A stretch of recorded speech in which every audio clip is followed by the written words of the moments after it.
All right, let's get a little bit scaly. Let's scale the mountain of design.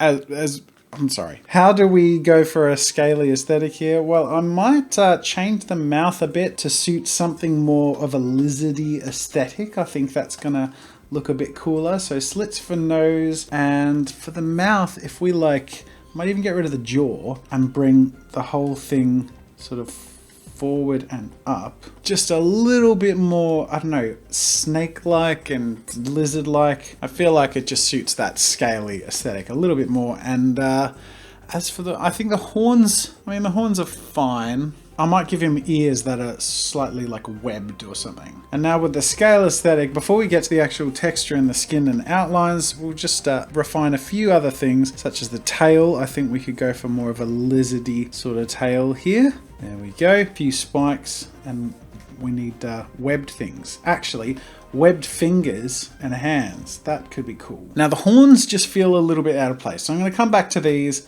get rid of the horns, and what can we do to make the scaly Bandersnatch work? Maybe if we do like one horn, so like a mohawk of horns. I think that's just cooler. So let's go with that. And now we're ready, I think, to move on. Let's bring the transparency down, add a new layer, and do some line work. And keeping it fairly rough, I'm just gonna go through and outline the character. Starting with the eyes, again, if we're gonna be lizardy, we might as well do it properly and give him those sort of slits for eyes. All right, so I think the head looks really cool.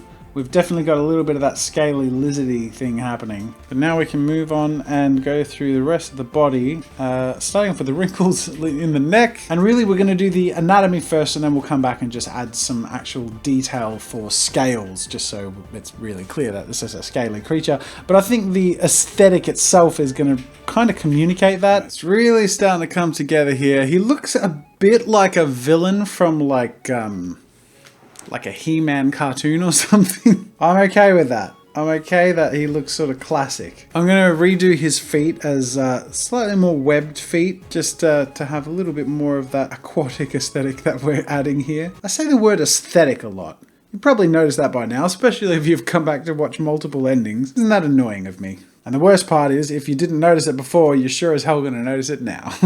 Okay, we're coming together. Finishing it up with the tail. I had spikes on the tail. I'm actually going to change this and just make it like these webbed wave things. And if we hide construction, there we go. He's looking pretty cool. I can definitely accept this as the Bandersnatch, which leaves us in a position where there's just some final little things we could do, mainly color-wise, to bring this all together into one final Bandersnatch design. So, once again, and only once again, I leave you with a question. Is this scaly lizardy Bandersnatch turquoise or purple? Make your choice. It's going to look similar because they have the same outline and all that stuff, but you still get to choose.